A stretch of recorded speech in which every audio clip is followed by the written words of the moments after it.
Bismillah. Assalamualaikum warahmatullahi wabarakatuh.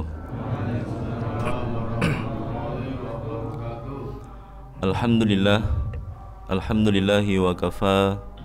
Wassalatu wassalamu ala nabiyil mustafa wa ala alihi wa sahbihi ahli sidki wal wafa.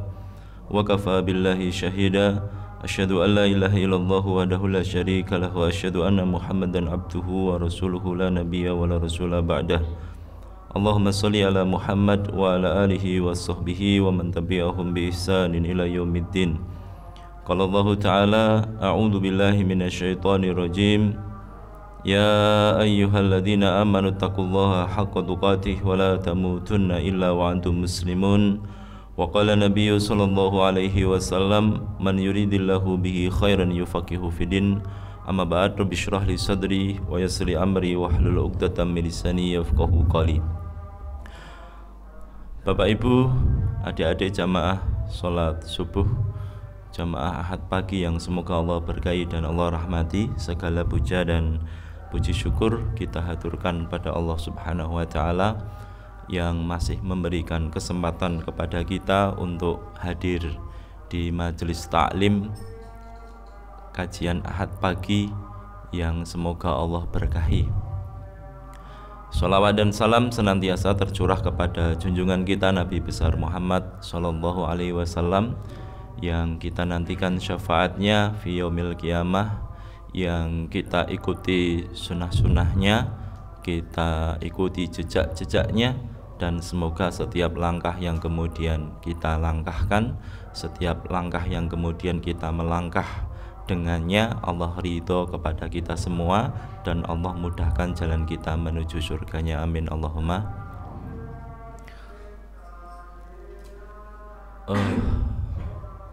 Banyak saudara-saudara kita yang hari ini sedang diuji oleh Allah Subhanahu wa taala dengan sakit, ya, di beberapa tempat, termasuk tempat-tempat kajian yang biasa kita tempati, ya, yaitu kemarin dalam satu hari ada 3 yang meninggal dunia. Meninggalnya bukan karena COVID, ya, tapi karena jantung, ya, sakit jantung. Baru ceramah, ya, beliau posisinya di struktural masjid itu sebagai bendahara, dan ketika beliau sedang menyampaikan laporan, ya, dan persiapan udhiyah kurban nanti tanggal berapa? 20 ya. 20 Idul Adha, itu ternyata setelah beliau menyampaikan, duduk sebentar, sandaran, langsung jatuh, Pak. Ya, langsung jatuh. Dan alhamdulillah beliau meninggal dalam keadaan yang baik, ya, dalam keadaan yang baik. Habis ceramah, habis menyampaikan ya, laporan-laporan dan semuanya hampir tugas selesai, begitu kemudian beliau dipanggil oleh Allah Subhanahu wa taala. Kita doakan pula saudara-saudara kita yang hari ini masih diberi sakit oleh Allah Subhanahu wa taala, semoga Allah sembuhkan sakitnya dan Allah hapus segala kesalahan dan dosanya. Kadang itu kita butuh sakit, Pak. Ya, kadang itu kita butuh sakit untuk mengetahui betapa nikmatnya rasa sehat. Ya, maka ketika rasa sehat ini sudah kita miliki, hal yang paling utama dan yang pertama harus kita laksanakan adalah memanfaatkan memanfaatkan waktu sehat kita. Ya, waktu sehat kita dimanfaatkan betul. Ya, jangan sampai mager. Mager tuh, nggih? Iya, Masya Allah. Iya, ini bahasa anak muda, Pak, ya. Iya, jangan sampai mager, ya, malas gerak di rumah saja itu kan, nonton TV, nonton HP begitu, jangan sampai. Manfaatkan betul waktu sehat kita untuk membantu saudara-saudara kita, untuk, ya, kajian-kajian begini, majelis taklim, untuk ibadah tilawatul Quran itu kan. Ya, dan imunitas terbaik itu ternyata ada di dalam Al-Quran. Fihi syifa'ul linnas, madu juga ada, ya, maka konsumsi madu itu bagus itu, Pak, ya, madu itu. Nah, kalau di madu itu urusan yang berbeda, ya, itu bisa jadi malah bikin semaput ya. Ya, maka penting itu Pak ya, asupan-asupan dan lain sebagainya. Perjalanan tadi dari rumah sampai sini alhamdulillah Allah berikan kemudahan dan terasa cepat. Mampir di sebuah masjid di sebelah. Ini agak beda dengan masjid yang dulu saya ceritakan, tapi nasibnya sama Pak, jamaahnya cuma 3 ya. Saya itu heran gitu loh, ini masjidnya besar itu ya, nggak saya sebutkan masjidnya, ini aib Pak ya. Ya, masjidnya itu besar Pak, saya kira masjidnya ini jamaahnya mesti banyak begitu kan. Saya lihat sandalnya memang sedikit itu kan, saya udah deg-degan dulu, ini jamaahnya banyak. Makanya tadi saya sudah mau masuk soft gitu kan, terus saya mundur lagi, ini harus, momen ini harus saya abadikan begitu, ayo tak foto dulu ya. Udah mau masuk soft karena saya masbuk ya, masbuk 1 rakaat. Terus saya kaget itu kan, wah kok kaget, luas, ini lebih luas daripada masjid ini Pak ya, luas banget masuk ke sana. Yang ibu-ibu cuma 2 orang, yang bapak-bapak itu 3, yang ibu-ibu mau tak foto lah nggak enak itu kan. Dan itu sepuh-sepuh semua Pak, usianya sepertinya di atas 60-an ya, di atas 60-an ya, karena saya lihat dari wajahnya, dari cara gerakkan sholatnya itu kelihatan itu loh Pak. Nah ini udah, aduh, Masya Allah, ini saya mau masuk soft, saya mundur lagi gitu kan, terus tak foto, tak abadikan dulu, cret gitu. Nanti insya Allah mau kita buat evaluasi dan pembelajaran bagi itu. Ini anehnya itu kenapa Pak ya, saya itu heran begitu loh ya. Jamaah itu sekarang yang mendominasi itu rata-rata itu adalah generasi 50-an 60-an ya. Jenengan berapa ini Pak, generasi tahun berapa jenengan? 50-an 60-an ya, tahun 1960 lahir ya. Iya rata-rata ya, nggak ada yang 90 kan, kecuali saya. Iya sepi itu Pak ya, padahal yang kemudian Allah ajarkan ya kepada kita di dalam Quran surat Al-Furqan ayat 74 itu adalah Rabbana hablana min azwajina wa dzurriyyatina qurrata a'yun ya. Padahal inti daripada sebuah usrah atau keluarga itu Pak, itu adalah qurrata a'yun. Apa itu qurrata a'yun? Hah? Iya ya, penyedap rasa ya, rasa di hati maksudnya.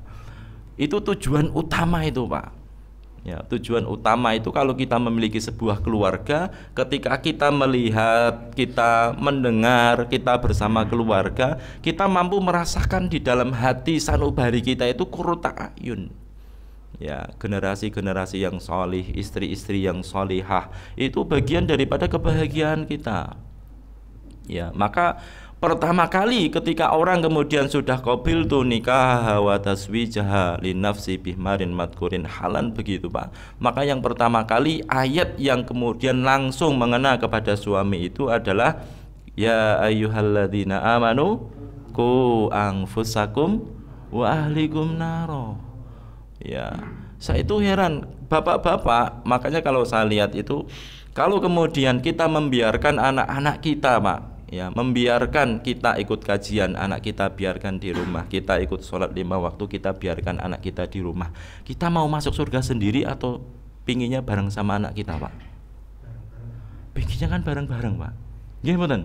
Masjid Baitur Rahim masuk surga silahkan gitu kan, nanti dipanggil satu-satu semuanya jamaah Masjid Baitur Rahim dipanggil Pak, anak kita ya. Dan justru ketika kemudian ternyata kita mau masuk pintu surga ya, ternyata anak kita memanggil kita Pak ya, Pak tunggu dulu gitu Pak, dipanggil itu kita, jangan masuk surga dulu, lihat loh ini anakmu ya ada di dasar paling bawah ya, masa enggak diajak gitu, di stop sama Allah, tunggu dulu itu anakmu itu, dilihat itu kan, protes itu Pak anak kita itu Pak ya.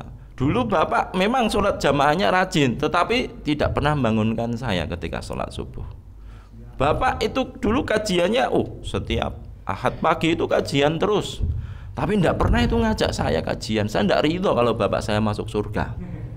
Nah, akhirnya ditarik itu Pak amalan-amalan kita, ya amal soleh kita. Ini yang kemudian kita khawatirkan dan kemudian kita takutkan. Ya. Makanya Pak, itu ketika wa'mur, Allah mengatakan wa'mur ahlaka bisolatin wastabir alaiha, pada waktu itu di dalam tafsirnya Imam Al-Qurtubi Al-Jami'ul Ahkamul Quran itu diceritakan Rasulullah itu Pak, ketika beliau waktu subuh ya berkumandang, ya beliau sholat 2 rakaat di rumah, kemudian baru masuk Raudhah. Sebelum masuk Raudhah Pak, itu beliau membangunkan anak dan menantunya terlebih dahulu. Itu Rasulullah. Dan anak dan menantunya tadi Pak, itu bukan orang sembarangan. Dia adalah termasuk dari Ali bin Abi Thalib, Utsman bin Affan, dan dia masuk dalam al-asyrah al-mubasysyaruna bil jannah, 10 orang yang diberi kabar gembira masuk surga. Tetapi kenapa Rasulullah kok tetap membangunkan anaknya yang sudah diberikan kabar gembira masuk surga? Rasulullah itu tidak ingin kalau kemudian surganya nanti itu berbeda dengan, ya anak-anaknya nanti surganya itu berbeda dengan Rasulullah Pak. Tidak bareng, ya masuk surga betul, tetapi surganya paling bawah. Saya tidak ingin surganya itu anak kita, ya anak Rasulullah itu surganya tidak bareng begitu Pak. Ini contoh Rasulullah Pak. Ya, makanya dulu pernah saya sampaikan itu kan, kalau anak kita sedang kuliah di luar sana, sedang mondok ataupun sedang di luar begitu, sudah menikah, sudah sendiri, telepon anak kita. Kalau bangunkan itu waktu subuh itu Pak. Ya, nanti mesti kaget anak jenengan. Ada apa Pak? Kok telepon gasik banget? Itu mesti. Ya, ini baru dapat kajian katanya disuruh bangunkan jenengan itu kan. Oh, alhamdulillah Pak sudah bangun. Oh, nggih, alhamdulillah, ditutup tidur lagi. Ya, penting itu Pak. Ya, supaya kita punya hujah kelak di hadapan Allah Subhanahu wa taala, ku anfusakum wa ahlikum naro, itu betul-betul kita pegang. Ya, makanya kalau kemudian kita bicara pernikahan ibu-ibu, ya seorang anak gadis, seorang wanita, seorang anak gadis perempuan, itu kalau kemudian dia belum menikah, maka ketaatan pertama itu yang harus diberikan, loyalitas ketaatannya itu yang pertama kepada siapa Pak? Bukan, salah jenengan. Kepada Allah, itu yang pertama. Yang kedua, nggak berani jawab, tadi udah saya salahkan masalahnya. Yang kedua kepada Rasulullah, baru yang ketiga kepada kedua orang tua. Setelah datang laki-laki melamarnya dan jenengan restui qabiltu nikahaha, maka ketaatannya jadi berubah semua. Ya, pertama taatnya kepada Allah, yang kedua Rasulullah, yang ketiga kepada suami, yang keempat kepada ibunya, ya kepada ibunya, yang kelima bapaknya. Ya, kenapa ibunya? Ya dalam sebuah hadis, siapa ya Rasulullah orang yang paling berhak untuk mendapatkan kebaikanku? Kata Rasulullah, ummuka, ibumu, begitu kata Rasulullah Pak. Terus siapa lagi ya Rasulullah? Ummuka, ibumu lagi. Terus siapa lagi ya Rasulullah? Ummuka, sampai 3 kali, baru kemudian yang keempatnya abuka, baru bapakmu. Ya, ini konsep di dalam syariat Pak. Makanya kalau kemudian seorang wanita itu sudah dipinang oleh orang, maka ibu, bapak, kedua orang tua ini Pak, itu tidak boleh kemudian ikut ya memberikan ada 2 kepemimpinan. Ya, suaminya jadi pemimpin, ibunya juga jadi pemimpin. Suaminya ngomong, ya, "Nduk, nanti kita pergi ke rumah paman," begitu. Ibunya ngomong, "Jangan ke rumah itu dulu, Nduk, ke rumahnya si tetangga kita dulu," begitu. Kira-kira yang harus ditaati siapa, Bu? Suami atau ibu? Suami. Loh, ibu yang mengandung 9 bulan loh Pak. Tapi imam Bapak. Sudah berani bantah ini Pak ya. Imam diikuti katanya. Iya. Ya, makanya begini Pak, saya ingin cerita bahwa ibunya, istri-istri kita itu sudah mengandung istri kita itu 9 bulan. Kadang malam hari ya bangun jam 12, bangun jam 1, bangun jam kapanpun bangun, dan dia tidak dibayar. Dan ada satu hal Pak, kalau kemudian Ustadz itu bisa dibayar dan mampu, tapi ada satu yang tidak bisa dibayar, yaitu kasih sayang. Kasih sayang itu tidak ternilai Pak. Ya, kasih sayang orang tua kepada anak itu tidak ternilai dan tidak bisa dibayar. Ya makanya Pak, jenengan harus tahu bahwa istri-istri kita juga punya keluarga. Istri kita punya orang tua, istri kita punya saudara-saudara dari orang tua. Jangan sampai kita mencegah istri kita untuk kemudian ya mbok mudik sih Pak, nggak usah, ngirit, nggak usah. Itu Pak. Ya, maka kita harus kemudian ikut menyambung dalam rangka birrul walidain tadi. Ini penting untuk kemudian kita ketahui. Ya, ini kok sampai pernikahan Pak, judulnya apa ini tadi? Ya, sholat jamaah Pak, kembali ke qurrata ayun tadi. Jadi generasi kita itu Pak, kita itu tidak mampu merasakan qurrata ayun di dalam keluarga kita selama kita tidak mengikuti konsep yang kemudian dibawa oleh Nabi SAW. Ya, ketika orang itu kemudian menikah begitu, ya maka tanggung jawab itu pun berpindah Bapak Ibu hadirin. Yang tadinya tanggung jawabnya seorang bapak kepada anaknya itu jadi suami kepada istri dan anak-anaknya nanti. Makanya ketika itu pada waktu itu Bapak Ibu hadirin ya, ketika anak ya tidak ikut bangun sholat berjamaah, tidak ikut kemudian ya melakukan kebaikan-kebaikan, ikut tanggung jawab pertama kali yang akan ditanyakan itu bukan anak tersebut, ya bukan siapapun, bukan tetangga, tetapi yang pertama kali itu adalah kepala keluarga. Ketika seorang istri ya dia mengulur waktu sholat Pak, ngundur-ngundur waktu sholat, ya maka yang pertama kali nanti ditanya itu bukan istri, siapa? Suami. Ketika istri keluar rumah tidak pakai jilbab, tidak menutup aurat, keluar rumah itu Pak, jenengan biarkan itu. Jenengan biarkan itu artinya sudah dibiarkan saja ya, dan jenengan tidak merasa apa-apa, dan jenengan itu di situ berarti ada sebuah penyakit yang Rasulullah sabdakan, yaitu penyakit dayus. Penyakit apa Pak? Iya, dayus itu apa? Tidak punya rasa cemburu. Ya, istrinya keluar nggak pakai jilbab, ya pakainya celana segini, apa ini namanya, sepaha gitu kan.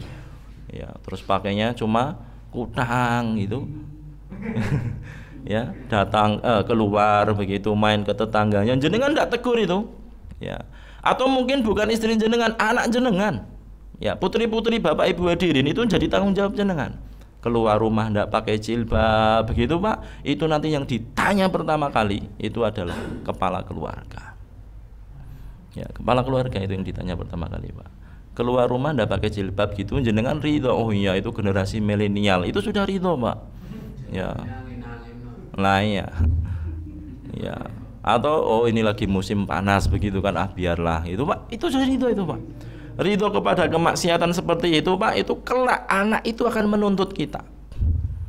Ya, akan menuntut kita berapapun amalan yang kemudian kita kumpulkan. Kita sudah umroh, kita sudah haji, kita sudah sholat 5 waktu, sudah kajian lain sebagainya. Kalau anak kita, tanggung jawab kita tidak betul-betul kita bina sesuai dengan tuntutan syariat Allah, maka sesungguhnya anak kita itu nanti bisa narik kita ke dalam api neraka. Ini penting Pak. Lalu ini kenapa kok bisa terjadi seperti itu Pak? Ya, analisanya kira-kira apa Pak? Kenapa kok bisa terjadi seperti itu? Bisa jadi ya, ketika bapak dan ibu menikah dahulu itu belum tahu tujuan daripada pernikahan. Ya, tujuan daripada pernikahan. Bapak-bapak, kalau ibu-ibu saya tanya, kalau dulu ketika waktu menikah itu tujuan nikahnya apa Bapak Ibu hadirin? Jenengan dulu tujuannya nikahnya apa? Halo Bapak Ibu hadirin. Hah? Apa? Sunnah, mengikuti sunnah itu ya. Ini nikah sunnah, enggak kebelet Pak ya? Iya. Ini penting Bapak Ibu hadirin untuk kita mengetahui maqasidun nikah. Ya, tujuan nikah. Kalau misalkan kita sudah terlanjur Pak, ya dulu sudah terlanjur, dulu saya nikah itu karena pacaran Pak Ustadz, terus orang tua nggak enak terus dinikahkan aja gitu kan. Ya, maka kita perbaiki betul itu Pak. Jangan sampai generasi-generasi kita selanjutnya mengikuti ya jejak-jejak yang kemudian kurang bagus, kurang baik begitu. Ya. Ini saya herannya begitu Pak. Jadi apa sih sebenarnya tujuan nikah itu? Ya, kata Imam Al-Ghazali di dalam kitabnya Ihya Ulumuddin, tujuan nikah itu diantaranya ada 5 itu Pak. Ya, 5. Yang pertama itu adalah al-waladu as-salih. Yang pertama itu adalah seorang anak yang salih. Ya. Nanti diterangkan Pak, kan banyak hadis siapa yang menyambung silaturahim kemudian umurnya akan dipanjangkan begitu kan. Nah itu diterangkan sama hadis yang lain yang diriwayatkan oleh Imam At-Tirmidzi, yang dimaksud dengan ziyadatul umri, yang dimaksud dengan bertambahnya umur itu adalah al-waladu as-salih yad'uhu bihi, anak yang solih yang senantiasa mendoakan orang tuanya, itu yang dimaksud dengan umur yang panjang. Tuh Pak, anak solih itu Pak. Ya, dan kita hari ini untuk pertanyaan berikutnya terus, lu bagaimana sih caranya memproduksi anak yang solih itu kan? Kira-kira pertama apa Pak? Ini pelajaran ini penting untuk kita sampaikan supaya nanti generasi kita Pak jadi pembelajaran dan kita praktekkan di generasi kita yang belum menikah, anak-anak kita. Ya, kemudian bagaimana sih memproduksi anak-anak generasi yang salih, yang kemudian Allah sebutkan itu wal yakhshal ladzina law taraku min khalfihim dzurriyyatan. Iya, jangan sampai kemudian kita meninggalkan generasi-generasi kita yang dhaif, lemah. Ya, khaufu alaihim, takutlah yang demikian itu kepada mereka. Ya, maka perhatikan Pak, jangan sampai begitu. Maka yang perlu diperhatikan sebelum kemudian ya kita menjadikan al-waladu as-shalih ini, yang pertama kali itu apa Pak? Yang pertama kali itu carikan istri yang sholihah. Nah, ini dulu. Carikan ibu untuk anak kita yang sholihah. Ya. Sholihah itu kriterianya apa ibu-ibu? Kriterianya solehah itu apa ibu-ibu?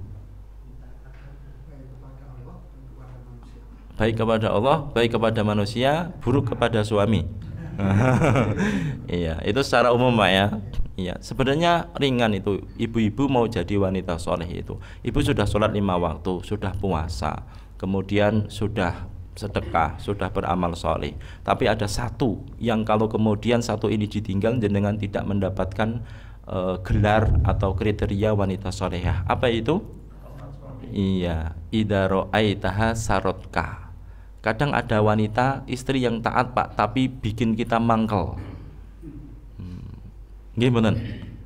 Ya, Nduk, tolong bikinkan kopi. Nggih Pak. Nggih Pak, ono karo manu-manu. Kenapa lagi sibuk dengan HP? Ya, istrinya sibuk dengan HP itu Pak. Nggone ngomong nggih Pak, kudu taat iki gitu kan. Akhirnya apa, kopinya dibuat yang pahit banget.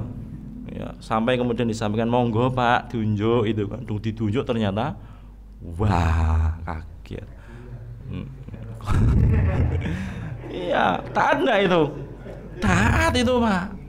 Iya, ternyata Rasulullah SAW mengabarkan kepada kita, ternyata kriteria wanita soleh itu idza ra'aitaha sarotka.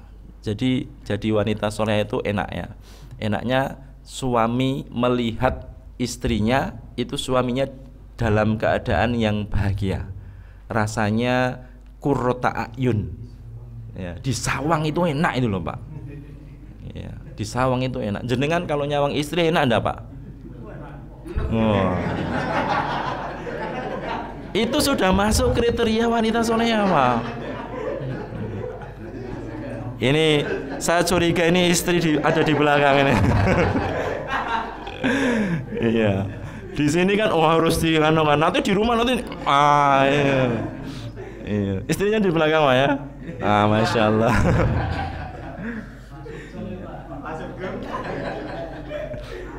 Iya, maka ada setelah mencarikan istri yang kemudian dia istri yang baik, wanita yang baik begitu Pak, untuk ibu anak-anak kita, maka yang kedua itu kita membutuhkan sebuah teladan.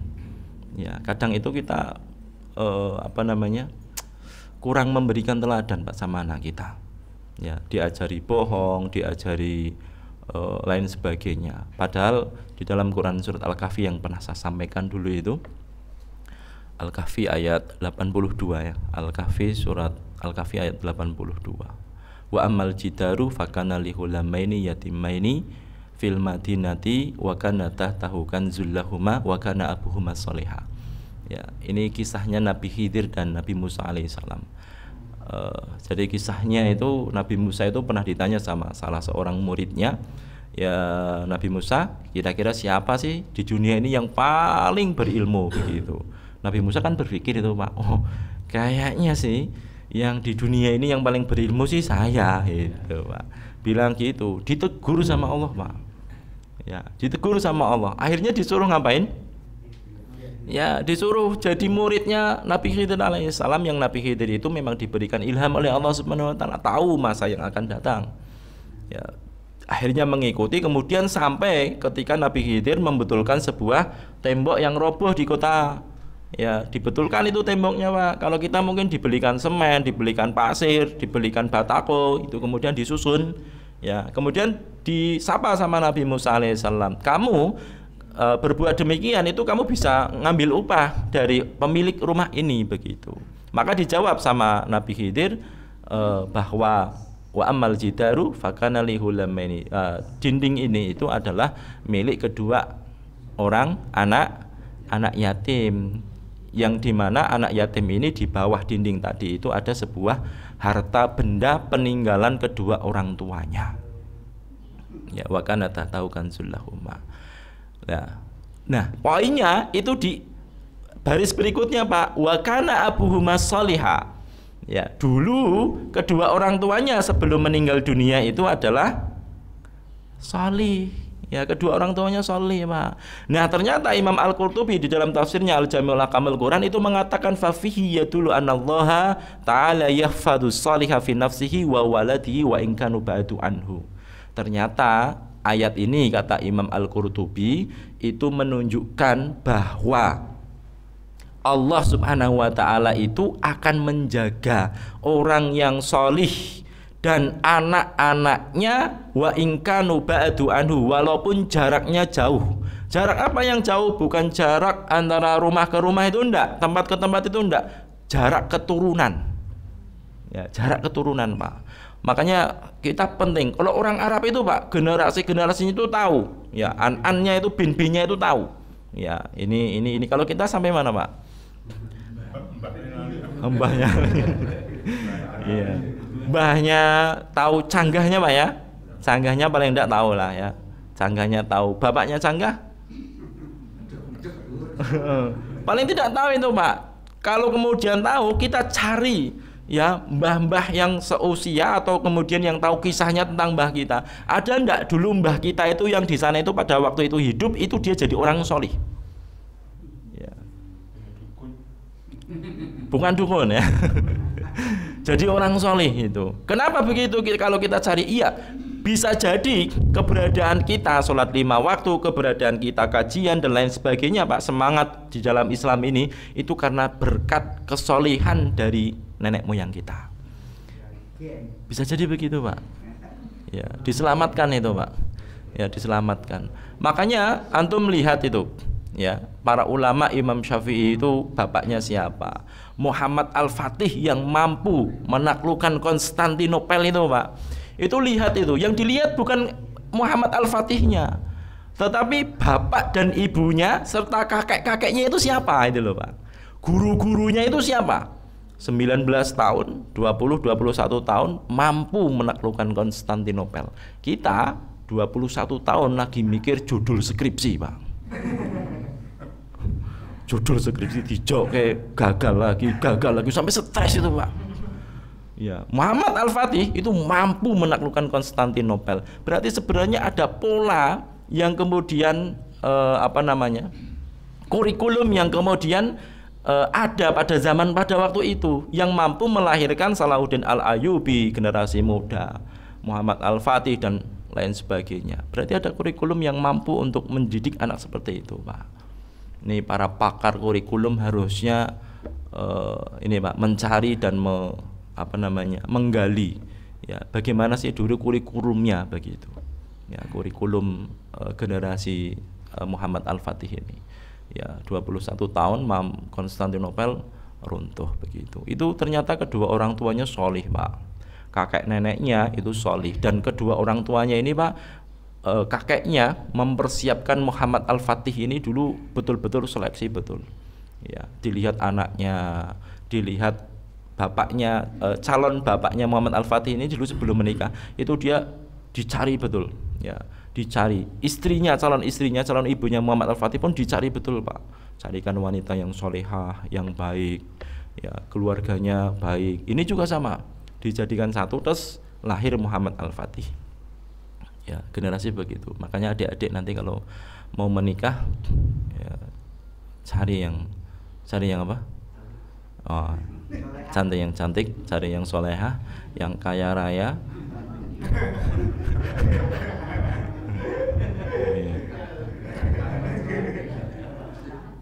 Iya, nanti jenengan jadi pembantunya ya. Jenengan nyuci itu kan. Iya. Ringan sebenarnya, Pak, kalau kita mengikuti konsepnya Rasulullah. Jadi konsep pertama, Pak, ya, itu dilanjutkan ya di dalam Al-Qurtubi. Imam Al-Qurtubi menyebutkan wa fi riwayatin anallaha yahfadhu fi sab'atin min dzurriyyati, sampai 7 keturunan. Beliau menyebutkan sampai 7 keturunan. Kalau hari ini kita solih, Pak, bisa jadi anak kita tidak solih, cucu kita bisa jadi solih, Pak. Ya, cucu kita bisa jadi solih kalau hari ini kita solih. Ya, bisa jadi anak kita juga solih, cucu kita solih, dan solih semua. Ya, yang penting kita solih dulu. Makanya tadi prinsip pertama untuk mendapatkan generasi solih ini, solihah adalah keteladanan dari kedua orang tua, kesolehan dari kedua orang tua. Waktunya habis itu, Pak. Ya, ini belum masuk kajian, Pak, ya. Baru mukadimah tadi gara-gara ke masjid tadi ya. Masya Allah. Ya, ini penting masalahnya, Pak. Ya, saya uber-uber. Saya itu senang kalau kemudian kajian itu bapak-bapak membawa anak-anak muda itu, sholat subuhnya dibawa anak-anak mudanya begitu. Kadang itu kita kebalik-balik gitu loh, Pak. Ya, serba kebalik-balik. Ya, itu, Pak. Ya, kemudian tujuan yang kedua, pernikahan itu apa?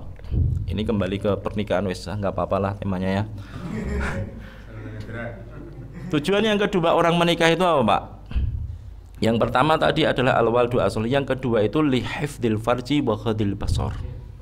Ya, tujuan keduanya adalah untuk menjaga kemaluan supaya tidak berzina, dan ghadul basar, menjaga pandangan. Ini tujuan syariatnya begitu.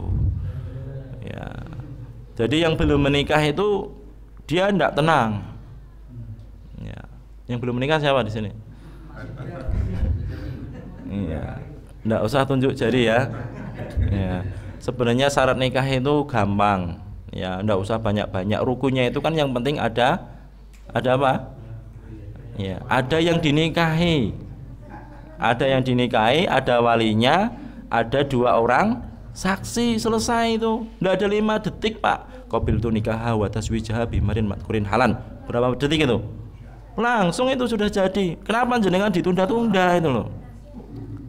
Segera, ini Covid semakin lama semakin menggila ini loh. Ya.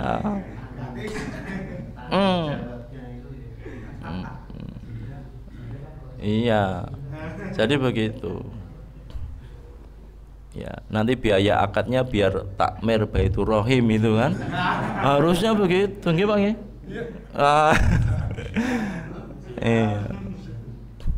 Iya. Yang penting ada yang dinikahi itu kan. Saya siap nikah, Pak Ustaz. Ya, sudah ada 2 saksi, sudah. Walinya sudah ada. Ya, walinya sudah ada sih, wali hakim, Pak Ustaz. Lah perempuannya belum ada. Ini masalah. Ya, maka cari dulu. Kalau misalkan tidak mampu mencari dan minta dicarikan. Ya, carikan sama orang tua. Boleh itu orang tua mencarikan. Ibu-ibu itu carikan calon menantu, Bu, yang belum menikah. Ya. Jangan sampai anak kita itu langkahnya itu melebihi langkah syar'i, ya. Karena tidak ada jalan kecuali satu jalan, untuk menghalalkan seorang wanita kecuali dengan jalan pernikahan. Ya, kecuali dengan jalan pernikahan. Jadi jangan pernah mencoba untuk menghalalkan. Ustaz, bolehkah kita pacaran Islami? Tidak ada pacaran Islami.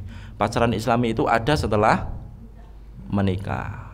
Ya, baru pacaran itu loh. Nah kalau pacaran dulu Pak Ustadz, saya yakin nikmat nikahnya kalau antum pacaran dulu baru nikah akan dicabut oleh Allah Subhanahu wa Ta'ala. Halo adik-adik, nikmat nikahnya kalau antum pacaran dahulu itu akan dicabut oleh Allah Subhanahu wa Ta'ala. Kok bisa? Iya. Ya. Orang Pak, kalau sudah biasa pacaran, dia sudah biasa boncengan, sudah biasa jajan bareng, sudah biasa makan bareng begitu Pak. Nanti dia menikah, ya itu sudah biasa. Ya, tidak ada yang spesial. Tapi kalau jenengan itu belum pernah ketemu, belum pernah duduk bersama, dinikahkan itu Pak, itu duduk di pelaminan saja itu ndrodok. Mau noleh gini aja susah itu Pak. Iya, curi-curi pandang dulu itu nikmatnya itu di situ. Halo bapak-bapak, sudah kelewat Pak ya. Iya, nikmatnya itu di situ Pak.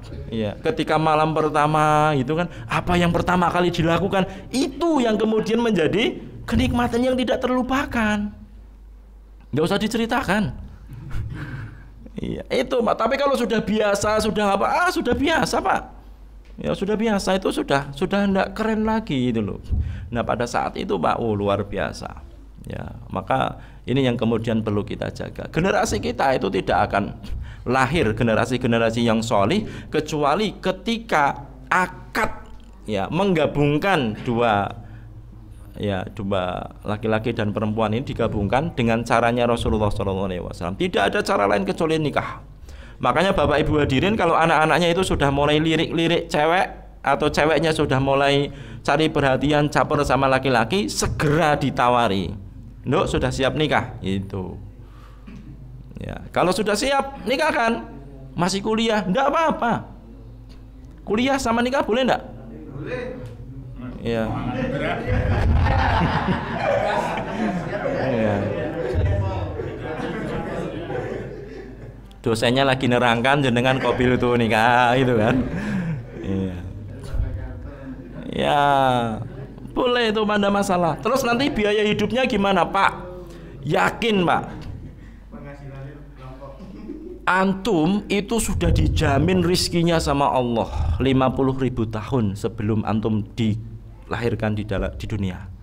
Sudah dijamin sama Allah. Kalau antum nikah sekarang Pak, Allah itu justru akan menambah rezeki antum asalkan niatnya itu betul, niatnya itu benar. Ya, niatnya benar. Karena Rasulullah mengatakan ada 3 golongan yang kemudian akan ditolong oleh Allah. Satu, mujahid yang kemudian berjihad di jalan Allah. Yang kedua, seorang budak yang membebaskan dirinya. Yang ketiga, seorang laki-laki atau seorang perempuan yang kemudian menikah, dan menikahnya itu karena takut zina. Itu akan ditolong oleh Allah Subhanahu wa Ta'ala. Rezekinya dijamin. Ya. Hanya saja Pak, kadang gaya hidup kita yang membuat kita itu susah. Gaya hidup kita. Ya, lihat tetangga punya mobil itu kan, wah kita harus bagaimana caranya? Tetangga kita sudah punya mobil semua. Akhirnya apa Pak? Pernikahan pertama ya dilakukan dengan syariat tetapi dilandasi dengan hutang.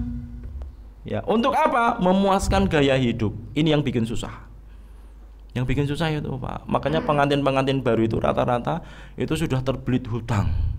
Kenapa? Iya, waktu ngapeli utang.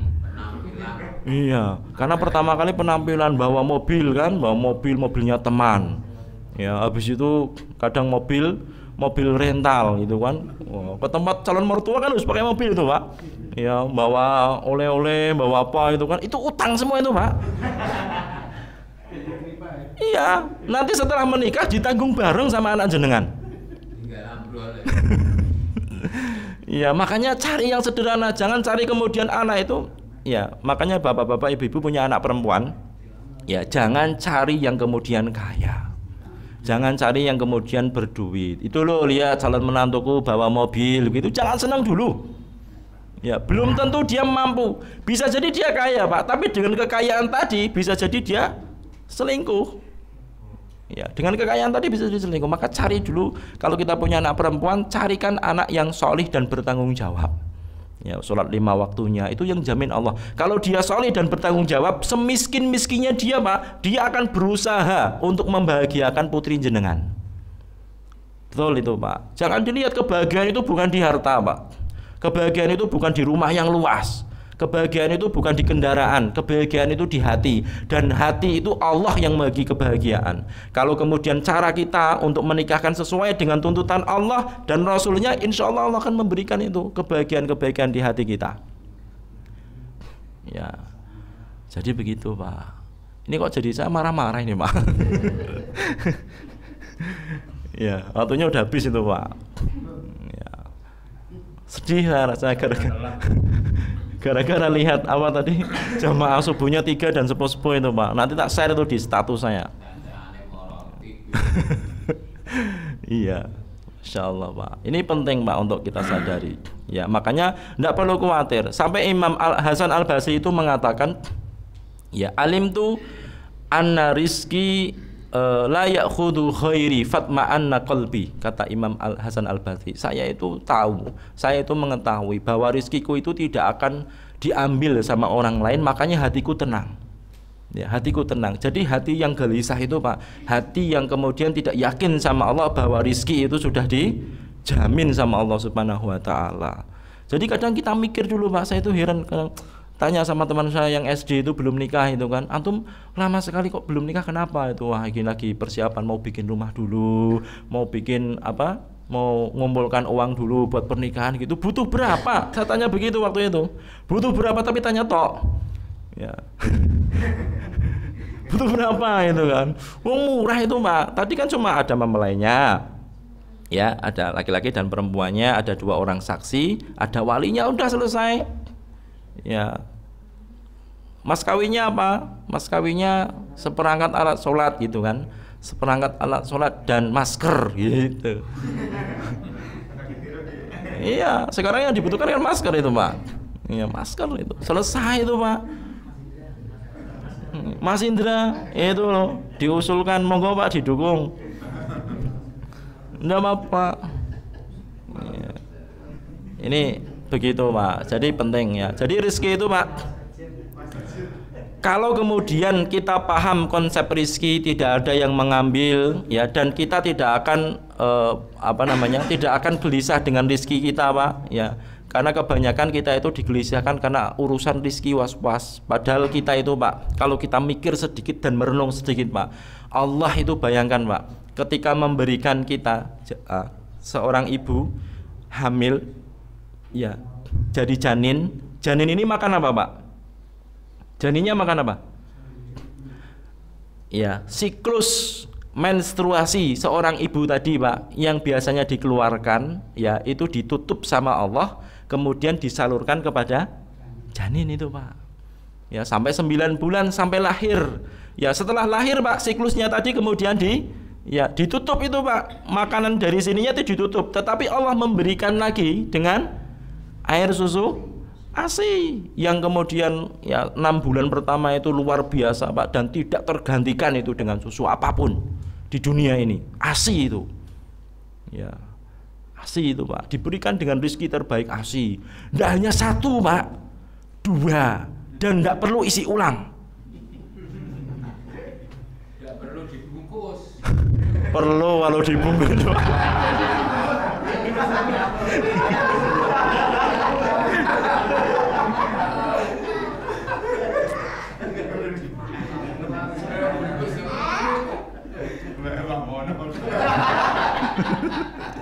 Aduh, saya jadi tertawa besar ini.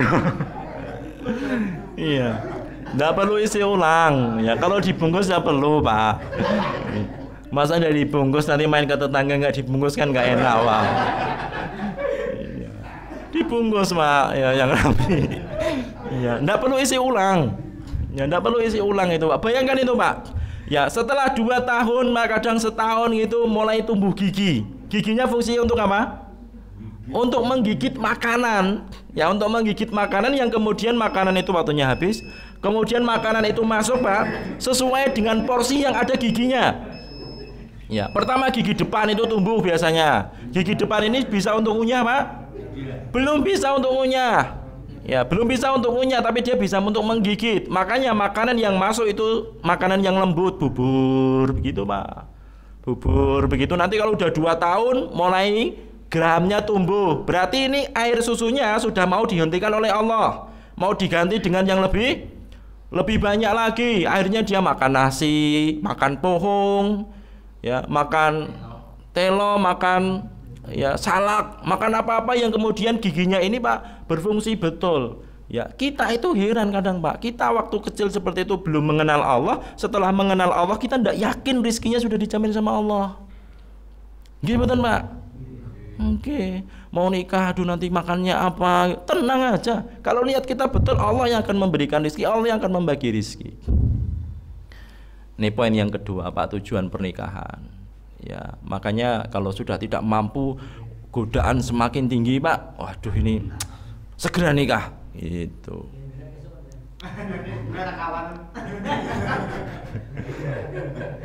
Ya, segera nikah. Itu. Kapan kita boleh nunda nikah? Ya, kapan kita boleh nunda nikah?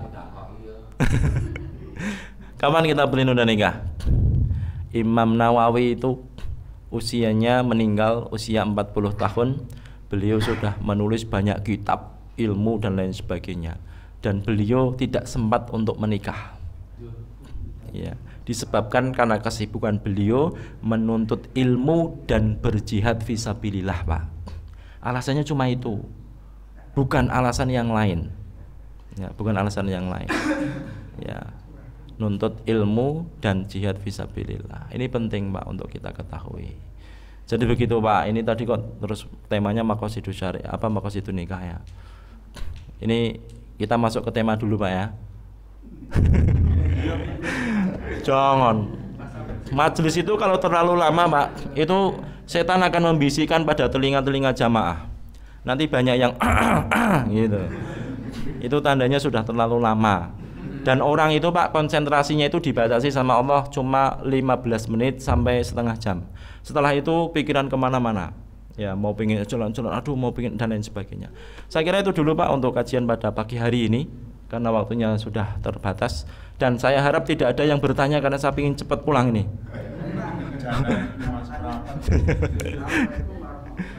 Waalaikumsalam. Alhamdulillah, di antara sekarang ini untuk memperoleh ilmu Islam itu sangat berat sekali. Yang benar ini karena masjid musola terus terang di mana-mana saya belum menemukan yang jadi imam yang benar-benar mumpuni ilmunya dan akhlaknya, itu belum ada. Nah, ini banyak di antara kita kok tidak peduli sama masjid dan musola. Harus ada figur yang luar biasa. Makanya saya menyarankan kepada siapa bapak-bapak semua di sini, kalau belum ada, cari siapa ustadz di pondok-pondok atau dirumahkan di sini untuk menjadi imam dan memimpin jamaah. Nah, itu yang harus dipikirkan, sebab selama jamaah kan bisa memberi tausiah kapan saja, kasihkan saja, dan terima kasih berban bisa. Ya, jazakumullah khairan katsira, barakallahu fikum jami'an. Bagus ya. Silahkan bapak-bapak yang mau menanggapi, nanti tak kasih minyak asyifa. Ini minyak asyifa ini diburu, Pak, sampai kemarin produsennya itu kehabisan wadahnya. Ya. Ini caranya, Pak, cara menggunakannya ya, itu dipakai gelas, kemudian dikasih jarang panas itu ya, air panas, kemudian dikasih 3 tetes, Pak, terus dihirup. Itu kalau ambekannya sesek, Pak, ngirup itu insya Allah langsung pleng. Ya, langsung sampai sini, langsung sampai paru-paru. Set gitu, langsung sampai paru-paru. Ini saya jadi promo ya. Tapi tidak saya jual, tapi siapa yang mau nanggapi tadi bagus, nanti saya tambahi tanggapi, terus tak kasih ini. Kalau tidak ada tak bawa pulang lagi. Monggo silakan. Assalamualaikum warahmatullahi wabarakatuh. Waalaikumsalam warahmatullahi wabarakatuh. Di pertanyaannya sangat bagus sekali melihat keadaan kondisi yang ada sekarang, bahwa anak-anak muda ini kurang mempelajari ilmu-ilmu Islam, sehingga tadi bapaknya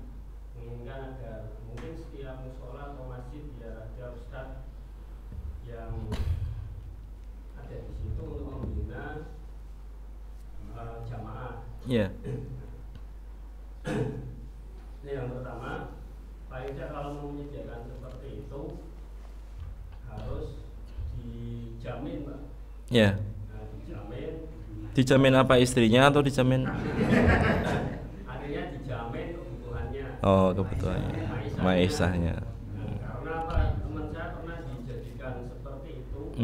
Jadikan apa itu? Itu mengasuh di mokoi di masjid. Iya. Nah, jaminannya itu Dibiarkan. mungkin kurang. Oh, kurang. Akhirnya 3 bulan dia kabur. Oh, kabur ya, melarikan diri ya. Ya. Pulang kembali, tanya kenapa tidak sesuai harapan. Oh ya. Orang itu kan juga butuh. Ya, butuh makan ya. Bu. Ya, bahasanya saya bukan malaikat ya. Artinya masjid ini menampung enggak. Nah, kemudian tempat tinggal. Nah, tempat tinggal ini paling tidak standar lah. Ya. Jadi kalau lihat sekarang ya perumahan itu harus juga disediakan. Ya. Tidak hanya satu petak kamar di pojok. Ya. Hanya untuk tidur saja. Nanti kalau sudah menikah pasti akan keluar. Ya. Nah itu untuk menjaga. Nah, kemudian dia harus paling tidak punya pengetahuan manajemen masjid. Manajemen masjid. Ya, kita bisa mencontoh salah satunya umumnya kalau mau di Indonesia Jogokaryan. Jogokaryan. Nah, itu dia harus mempelajari Namira ya. Atau kalau tidak dia sudah melakukan studi, artinya dia menjalani studi. Sekarang kan sudah ada manajemen masjid. Iya. Seperti itu. Kemarin itu adik saya mau kuliah seperti itu tapi nggak jadi.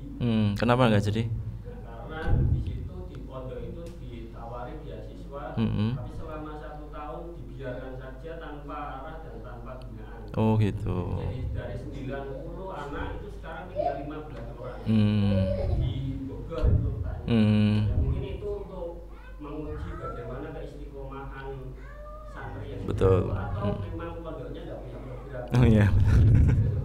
Ada 2 kemungkinan. Iya. Kemudian yang ketiga untuk menarik, kalau orang-orang tua yang mengikuti di sini kan saya kira sudah biasa. Iya.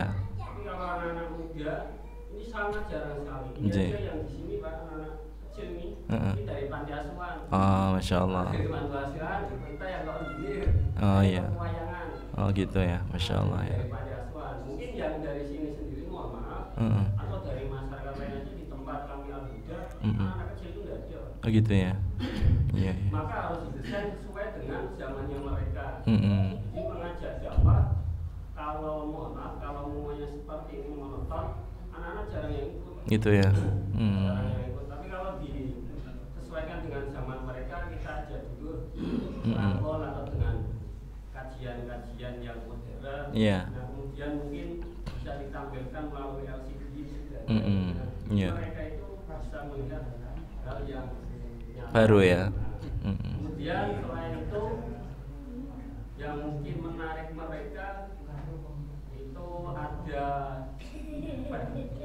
yang buat menarik itu makanan, Pak. Oh ya, makanan. Nah, ini seperti ini sangat menarik sekali. Oh menarik sekali ya, masya Allah. Margono ini Iya. kemudian kegiatan-kegiatan yang terkait dengan online, mungkin itu juga bagus ya. Atau juga beli online secara syariah yang Betul. mungkin bisa membuat memberikan solusi bagi mereka yang mungkin ekonominya menengah ke bawah, dengan diberikan binaan kewirausahaan itu juga menarik bagi mereka anak-anak yang muda. Itu paling tidak yang dapat saya sampaikan. Terima kasih. Assalamualaikum. Waalaikumsalam. Jazakumullah khairan katsiran. Saya tambahkan poin yang tadi Pak, kaitan dengan mukafaah. Ya. Itu cerita bagus tadi Pak. Kita itu tidak akan membawa, tidak akan mampu bertahan. Ini pengalaman Pak ya, pengalaman di kampung saya. Ya, generasi mudanya itu hampir semuanya pergi. Ya, pergi dari kampung kemana? Ke Jakarta, ke Malaysia, ke kerja, pokoknya keluar semua. Sehingga jamaahnya itu cuma bapak-bapak tok.